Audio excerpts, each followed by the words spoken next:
Okay. I'm Ed Bechtel from Bechtel's Pharmacy, and we're here again at the Slatington Public Library to do our monthly diabetes lecture, The Sweet Spot. Diabetes and weight loss should be best friends. If you lose weight, your blood sugar will decrease as well. Even losing as little as 5 or 10 pounds can make a significant difference in controlling diabetes and minimizing the risk of complications. It may also delay the onset of diabetes in people with pre-diabetes. Weight loss can help control high blood pressure, heart disease, elevated cholesterol, mood, activity tolerance, arthritis, and joint problems.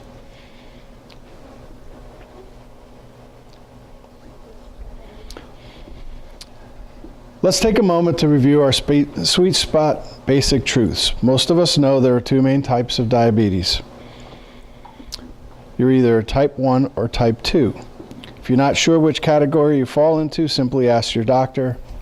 Many times we can also tell based on the medications you take. Remember, neither type of diabetes is worse than the other. You may get diabetes in different ways, but both types of diabetes cause harm to the body in a similar manner.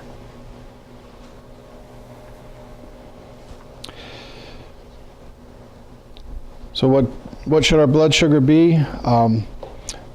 Depending on whose criteria you use, your fasting blood sugar should be between 70 and 125 or 70 and 130. And after you eat, an hour or two after you eat, your blood sugar should be no higher than 180. We keep our blood sugar under control using a three-pronged approach. The three-legged stool approach, the three legs are eating healthy, exercise, and medication. You'll notice that two of these three legs are totally under your control, and even the third one is under your control because you decide whether or not you're going to take the medications that your doctor prescribes.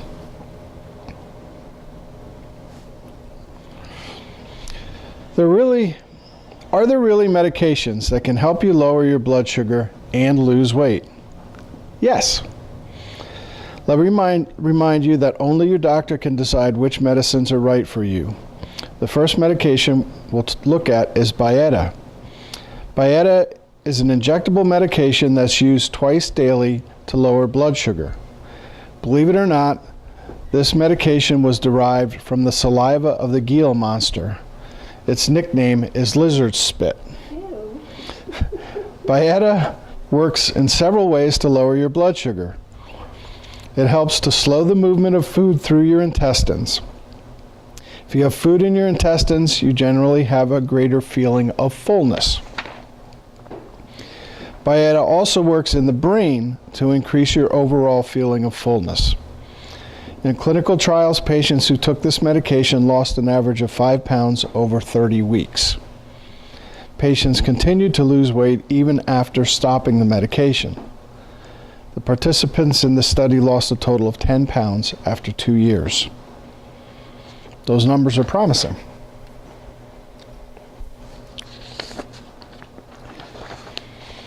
While Byetta is an injection, a newer version of Byetta was recently approved by the FDA that requires once weekly injections rather than twice a day. Bydureon, it's called Bydureon. Patients who took Bydureon experienced similar weight loss, approximately 5 pounds in 24 weeks. Victoza is also a twice daily injectable medication in the same class as Byetta and Bydureon. Patients who took Victoza experienced a weight loss of 6% of their total body weight. In other words, a 200-pound person could lose 12 pounds.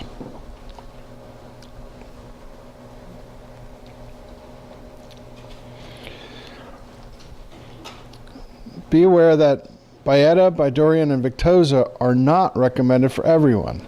These medications are not useful in patients with type 1 diabetes. They may cause nausea and other side effects. And Victoza can increase the risk of a certain type of cancer. And none of these are first-line treatments for diabetes.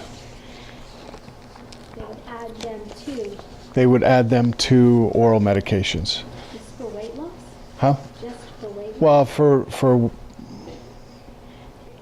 they lower blood sugar. Okay, controlling your blood And they promote weight loss. So Side effects. you kind of get dual benefit. Through the process of urination? No, there are a couple of newer drugs that work in the kidney to cause the kidney to take more sugar out of the blood, and then, I mean, essentially when you're taking sugar out through the kidney, you're peeing away calories.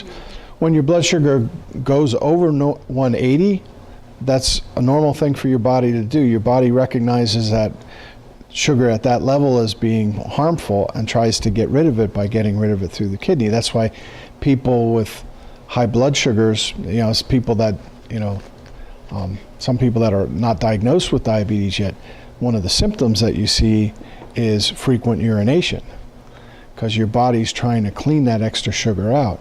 But there are drugs now that work by a similar mechanism. They cause the kidney to take the sugar out and you pee those calories away. So, well, yeah, and you can get dehydrated taking it. There's lots of problems with those. There's side effects with those drugs too, but those may cause some weight loss, but it may not be as great a benefit with them as with these drugs. It's a benefit without, undue side effects. I mean, all drugs have side effects. So, metformin is the most prescribed medicine for diabetes in the United States. Many of you in this room may be on metformin. In addition to its effect on blood sugar and insulin resistance, metformin does not generally cause weight gain. Other medications used to treat diabetes, such as insulin, can cause moderate weight gain simply by taking the medicine. Metformin is recommended as a first choice in treating type 2 diabetes and can be used in conjunction with Byetta, Bydureon, and Victoza. Talk to your doctor to see if metformin is right for you.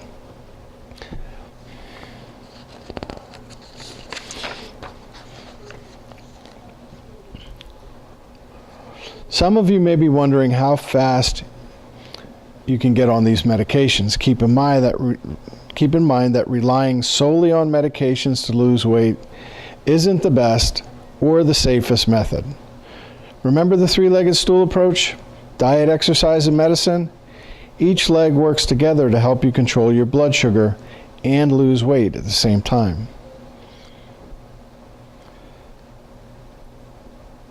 Be cautious of the many over-the-counter drugs that promise unbelievable weight loss. These can be extremely dangerous.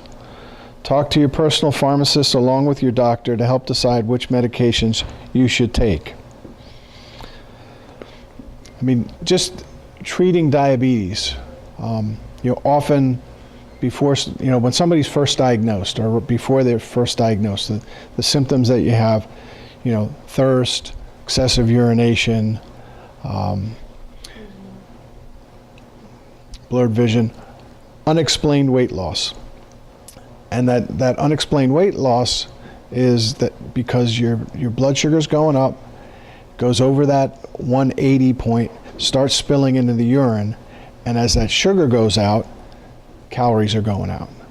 When you get your blood sugar under control and you're not wasting those calories, they stay in the body and your body stores them, and it does that by turning it into fat. So often when people are first treated for diabetes, their doctor's telling them lose weight, lose weight, lose weight. And then just the fact that they're controlling their blood sugar with the medication, causes them to put weight on. And that becomes very frustrating. So that's where the other two legs of the, come in. If the drugs are maybe making you gain weight, then eating healthier and getting more exercise, you use to counterbalance that. And to help control your blood sugar.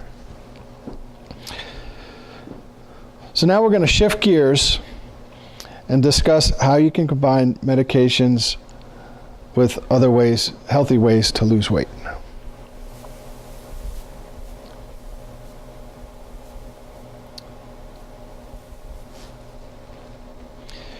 Are you ready to take control of your health and lose some weight in the process? First, remember that it's important to work with your healthcare provider when you're trying to lose weight. You may need extra monitoring to prevent hypoglycemia. Your medicines may also need to be adjusted as your weight and blood sugars decrease.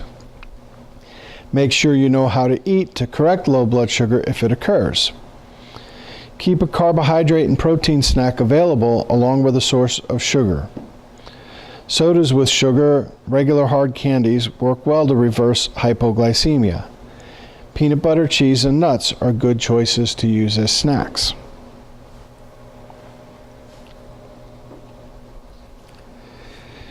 Keeping a record of your food intake, moods, activities, and blood sugars will help you to choose realistic goals and track your progress.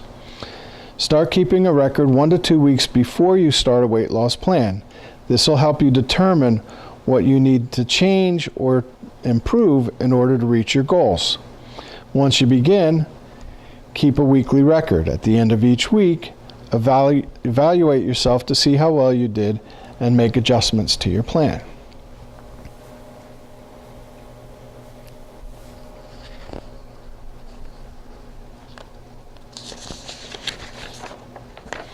So the handout that we have for today can be a tool to help you track. And if you want to take more than one copy, I have enough there.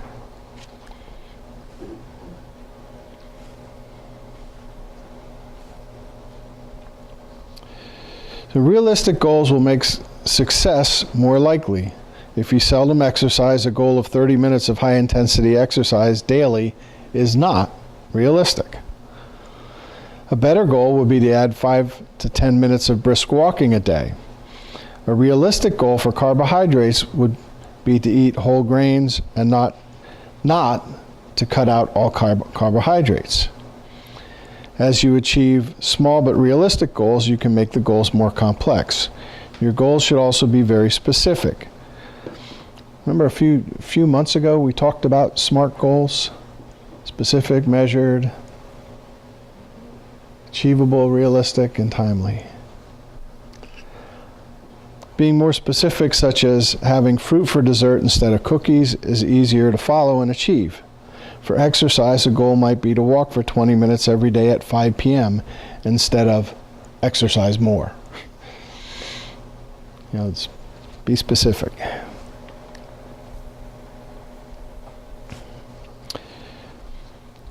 Do you know if you're really hungry?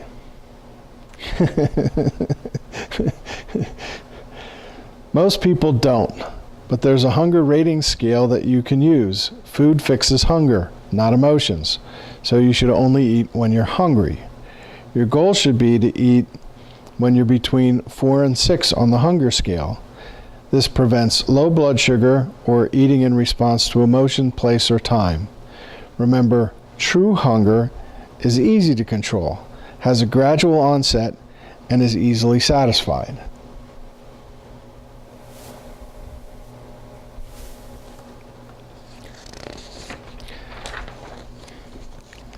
Emotional hunger is much harder to control than true hunger. Emotional hunger has a sudden onset triggered by events, smells, sights, places, time, or feelings. When you want to eat but you don't really feel hungry, try to do something else. Drink a glass of water, go for a walk, stretch, call or send an email to a friend, read, spend a little time doing a hobby or craft. Any of these activities may soothe your desire to eat. Determine which emotions or stressors trigger you to eat and find another way to satisfy that need. Remember, food won't fix emotions.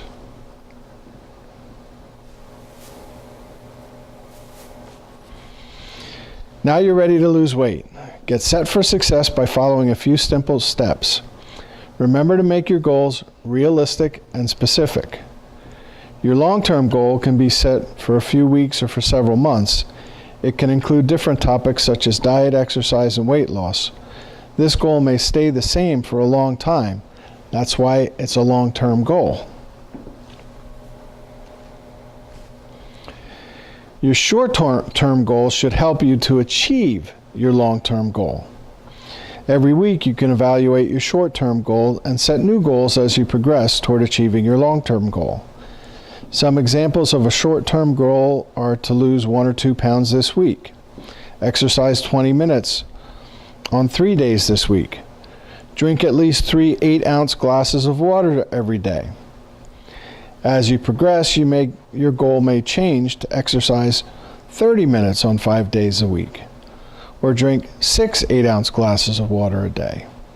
Other short-term goals can be try a new fruit or vegetable each week, or try to avoid processed food for 3 days.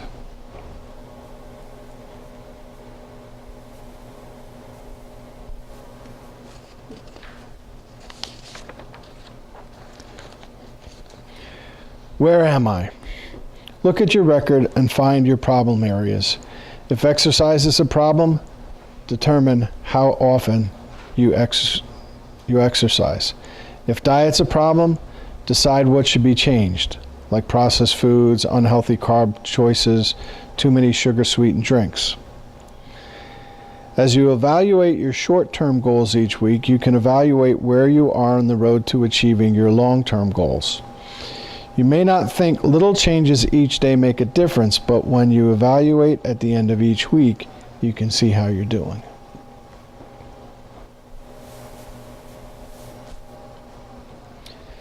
Plan for problems. What if it rains? What if I have to eat in a restaurant? What if I need a snack? Anything can happen, but if you plan ahead, you can stay on track. If it rains, walk at Kmart. Look at the menus for restaurants you frequent and be ready to pick the healthiest choices. Keep bottled water and healthy snacks in your car, your purse, or your desk to keep you from making unhealthy choices. Did you add Kmart? I bet it said Walmart. No, it said the mall. Oh. But nobody wants to drive a half an hour to go for a walk. They used to open up the school up there to let the people walk, the middle school. Circle. Yeah, They still do that? I don't know. That was when my husband was working at the school. I know they did that. Yeah, I don't think they do that anymore. That was a good thing. It was safe for, it was a safe place for seniors to walk. Well, like the mall is a safe place, but to drive all the way to the mall. You know? Right. Yeah. But some people Well, just you walk. do the same thing at the casino. Yeah. I did that for 5 years. Yeah, but you were getting paid to do that. Yeah, well, I was getting paid by the United States government, and I was getting paid by the Senate. People didn't know I was being paid by the government, too.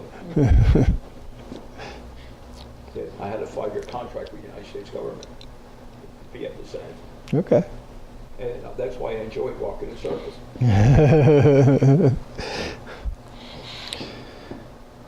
Now for the big decision. When do I start? Pick a date to start and a date to evaluate your progress.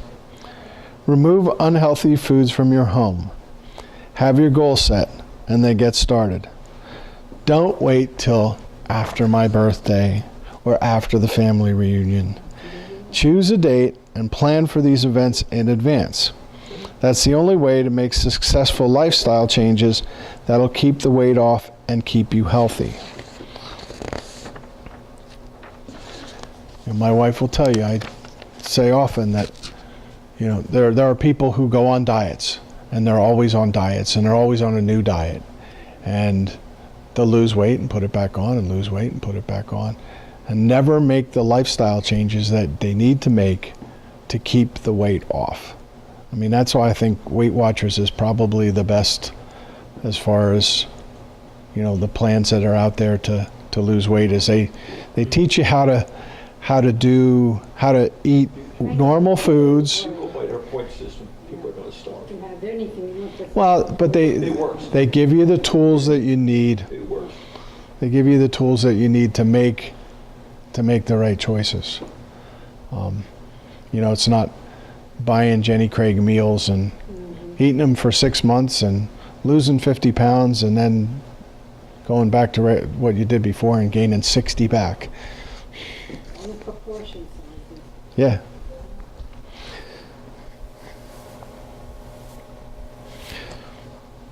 So let's look at an example of setting goals.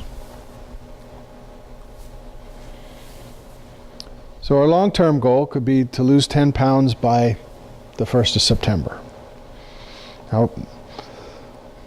And to exercise daily.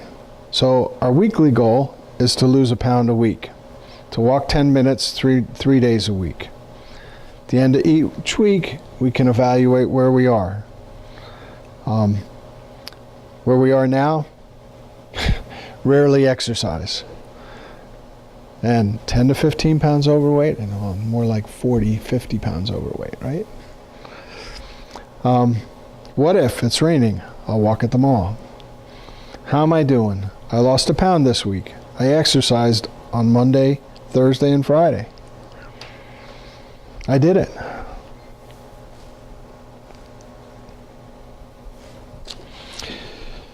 So now you're ready, you've set your goals, now it's time to go. Talk to everyone you spend time with on a regular basis. Tell them your plans and your goals. Ask them for their help. Ask them to join you. Everyone can do something to improve their lifestyle, and it helps if you have a partner.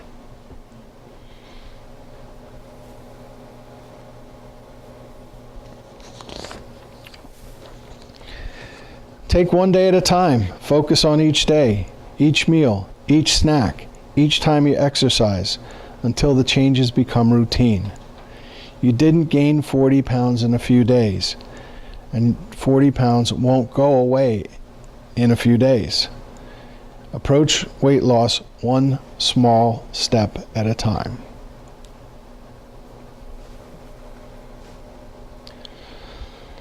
When you set goals, you set a time for them to be achieved.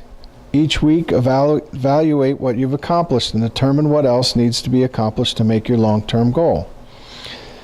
Be honest. Ask your friends and family to help you with the evaluation. You might be surprised what they see.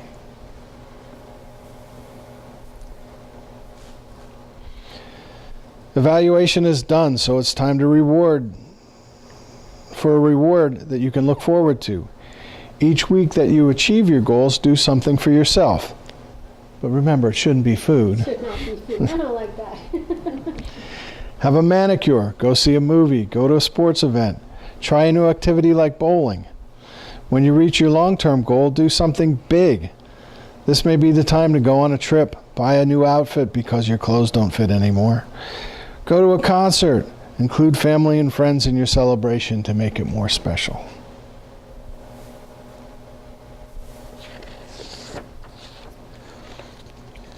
There is no miracle to controlling diabetes or losing weight.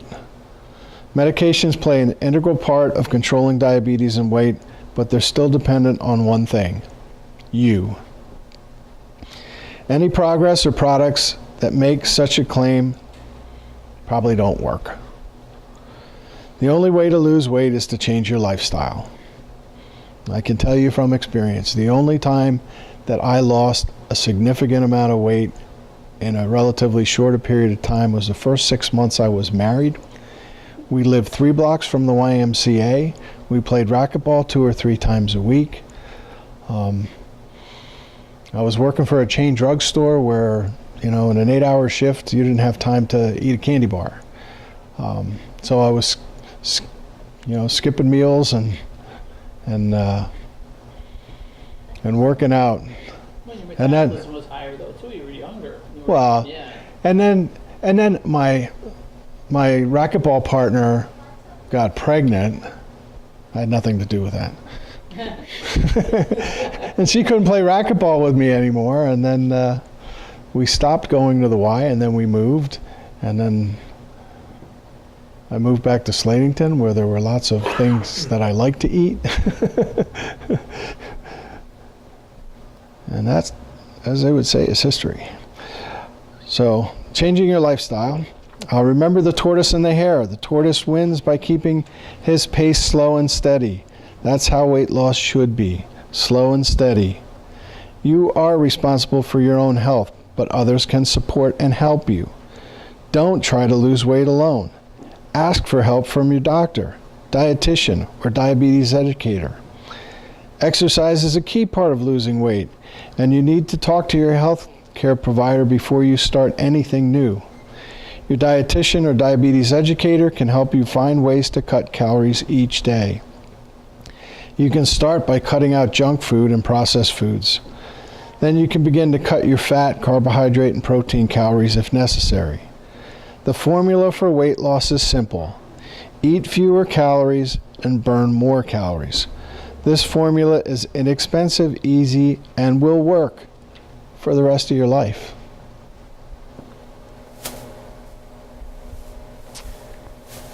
And there's our, yeah, that salad was really good. That was really a good salad, yeah. Refreshing. Yes, it was. Questions? Questions? Yeah. Go ahead, George. Sorry.